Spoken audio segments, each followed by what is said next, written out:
Hello everybody and welcome to the Engine House. I'm your host, Gandy Dancer. I've never mentioned that. I had a couple people ask me why Gandy Dancer, because Gandy Dancers were typically trackmen. Um, I like the name. I learned it a long time ago, way back when I was a kid, and I worked for an old-time steam railroad called Wolfboro Railroad that ran between Wolfboro, New Hampshire and Sanbornville, New Hampshire. And we had a few Gandy Dancers on the line. They did quite a bit of things. They were trackmen. They were, um, they were kind of a jack of all trades. And I liked the name so much that, I used it as a character in a fantasy book story I wrote. He's kind of a latte drinking, absent minded wizard who kind of looks a lot like yours truly. Um, and I kind of used that name. I liked it. So I decided when I started this channel I was going to use that name here. Because the other thing is, without Gandy Dancers, there would be no railroad. Those guys were crucial to aligning the rails and setting the ties. And, they pretty much did all of that stuff. Without them, we wouldn't have the railroads. So that's why Gandy Dancer. And anyway, I just kind of like the name. Anyway, we have the new E-unit set on this 681. The shell is not back on because right as I was getting it working and testing it, the light bulb burned out. So I ordered some new light bulbs because I don't have any spares. But anyway, the trucks are on. The lead and trailing trucks are on. Everything is cleaned up now. I'll give this a little juice. This thing is a pretty powerful little locomotive. Honestly, I'm going to have a lot of fun running this thing along with the Dreyfuss that was the wife's dad's. So let me give this a little power here. Here we are.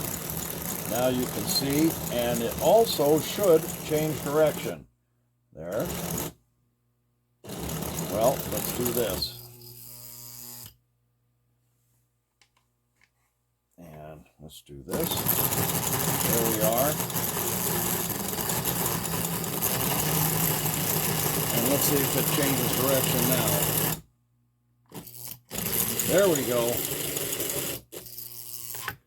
There's a couple things that have to happen here. I'm kind of playing with this and discovering it. But now, with the new E-unit in there and new wiring, it will change directions. It runs. Really a nice locomotive. I'm going to have a lot of fun with this thing. So as soon as I get light bulbs in, it'll be in it later this week. This will be put back together and packed away. Okay, so we're done with this. This is going to get packed away until the move. Now for the Dreyfuss Hudson. This is the B version. I misread something in whatever it was I was reading. The A version had cast aluminum wheels that were not painted. These are painted. This is the B version, so my mistake. And you can see I have the E-unit out of this. It shorts out.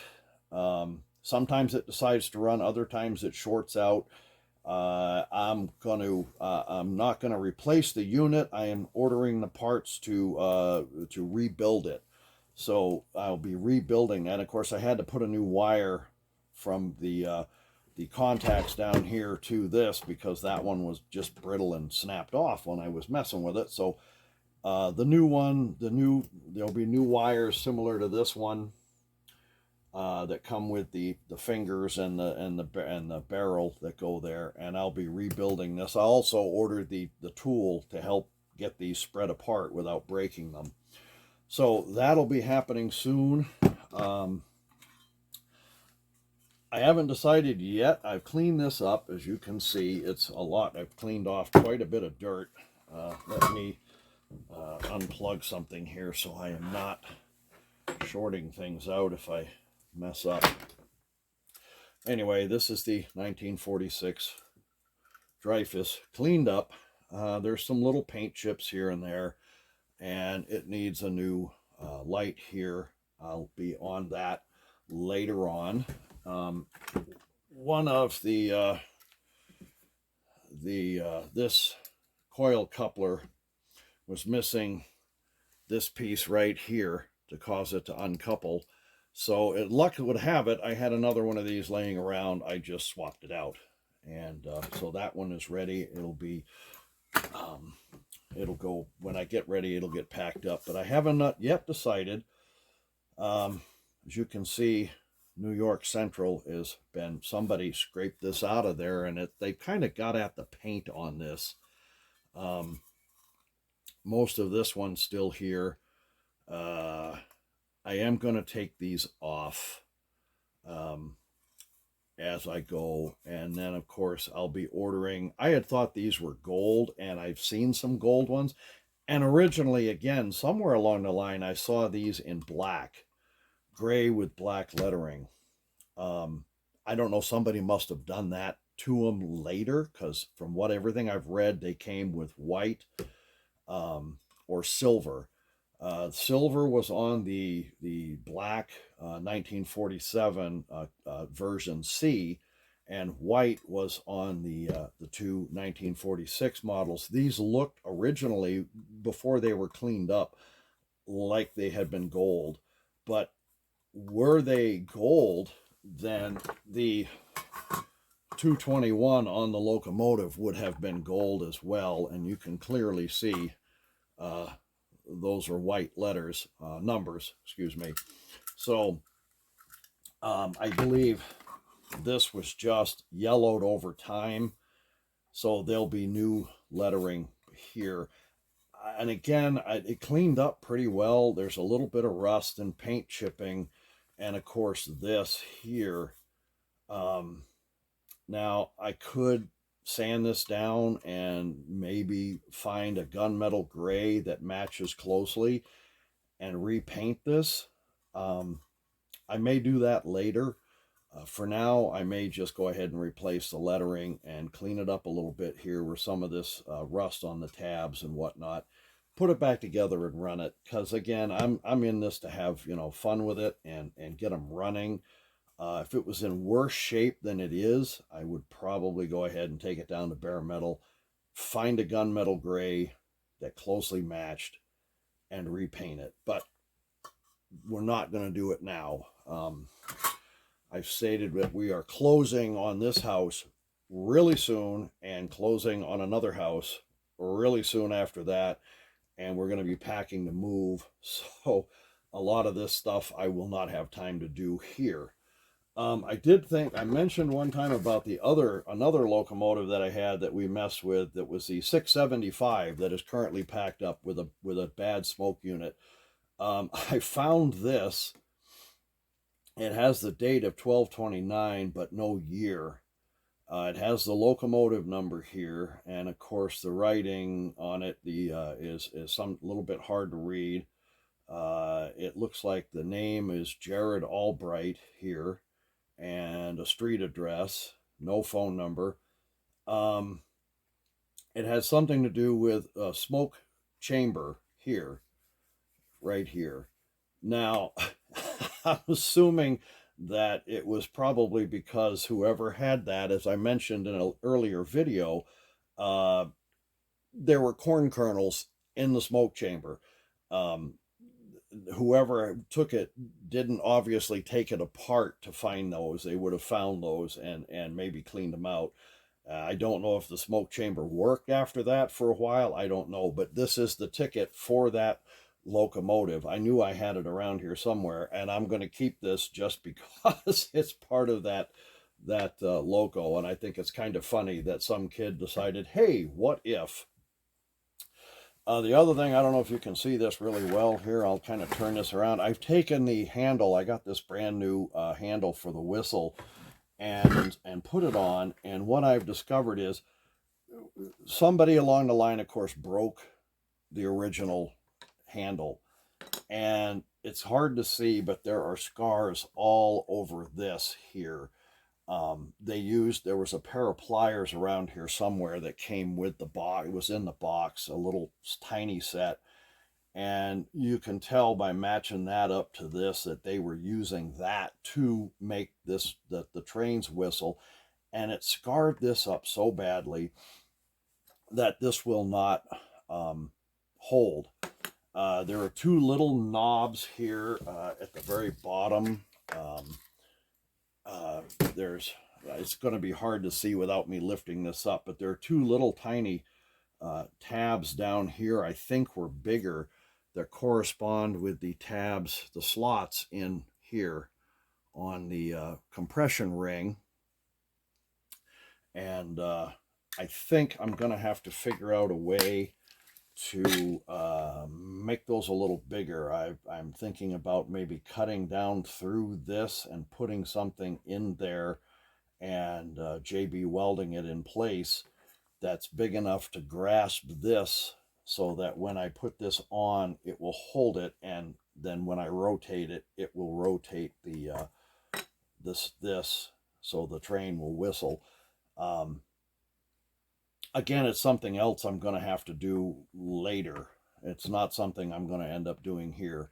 A lot of my tools are packed up, ready for the move, and unless I absolutely need one of them, I'm not digging through a bunch of tools to find what I need.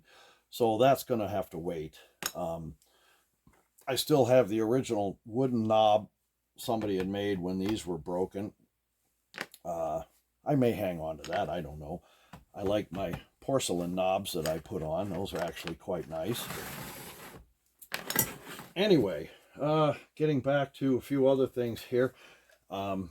It's always good to have containers for little tiny parts, and these are just some vitamin containers. We buy the vitamins, and when I empty them, they make great little things for parts, and of course I'm labeling them. This is for the crane here, and this one is for the work caboose over here, and this of course is for the 46 Dreyfuss Hudson. And if you can see over here, I have some other ones labeled with what's in them, so I can tell at a glance what it is. I'm not having to open each and every one of these to find what I need. It's kind of a time-saving device, and it helps that you know, I can locate something rather quickly. I have other containers for storing stuff. I have this one we just picked up.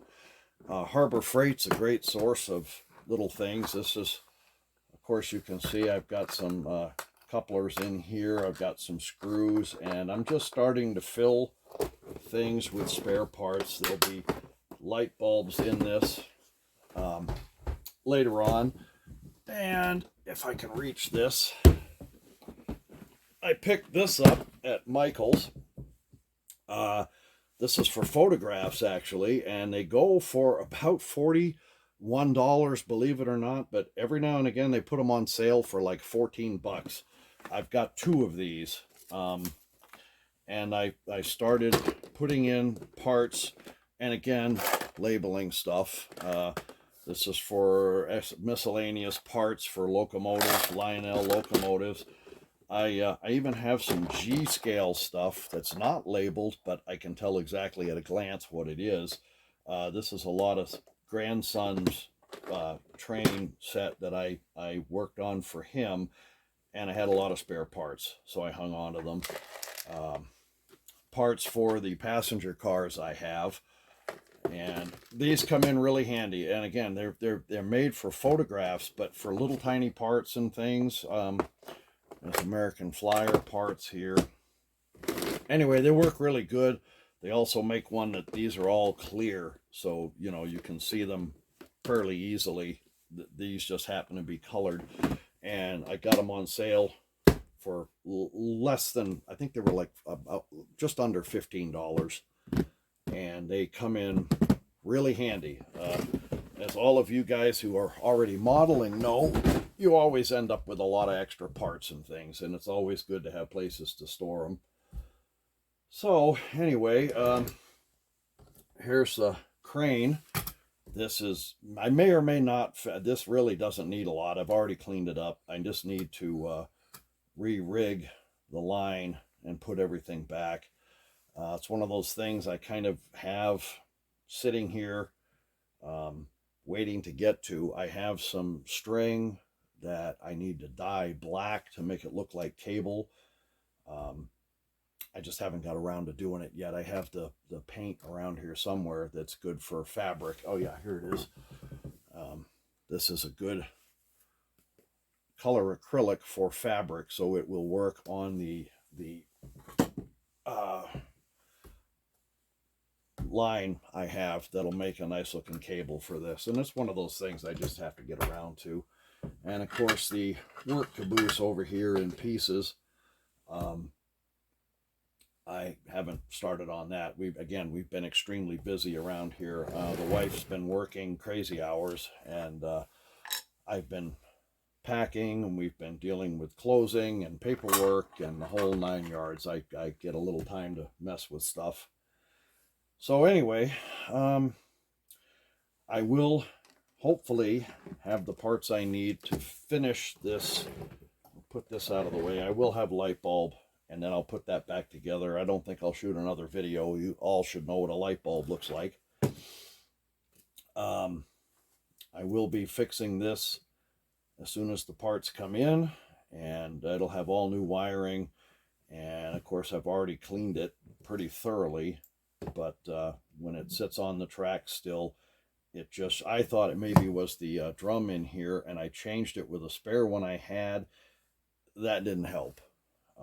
It shorted. It does everything. It just does not want to run. It just shorts out and smokes, and the red light on this comes on telling me there's a short. So just going to go ahead and skip all the headache and rebuild it, and it should be fine. And this one will be packed away. One of the things I've thought about with this particular Hudson here, the wife's dad's version C came with freight cars, and that will probably stay with freight cars. I'm sure this one probably had freight cars at one point in time or another too, but what I was thinking is I have the 1666 Prairie Special that is supposed to be pulling passenger cars. And I thought later on, when I got back east and we got settled in, maybe I'd find another set of passenger cars to go with this, because I think this would look really nice pulling a set of passenger cars behind it. And so I will have 2 passenger car sets and 3, actually, yeah, 3. This, the 675, and the other Dreyfuss will be pulling freight cars. And of course, I intend to add on little by little here and there cars and more locomotives. I keep saying I'm going to set up a layout. I'm going to set up a layout, and I probably will. I just don't know how much of a layout I'm going to set up. I actually enjoy more digging into these things and fixing them. I guess it's the torpedo man in me from the 1980s. Getting in and seeing what makes it tick, seeing if I can fix it, replacing parts and whatnot. That to me is a lot of fun. I do have enough space at the house for buying to set up a layout. So again, I may. I'm going to stick with the original Lionel track. A lot of people say if you're going to do I've seen a lot of people, I should say, online saying if you're going to do just a 1950s or 40s kids layout with the Plasticville buildings and basic bare bones scenery, go with this track.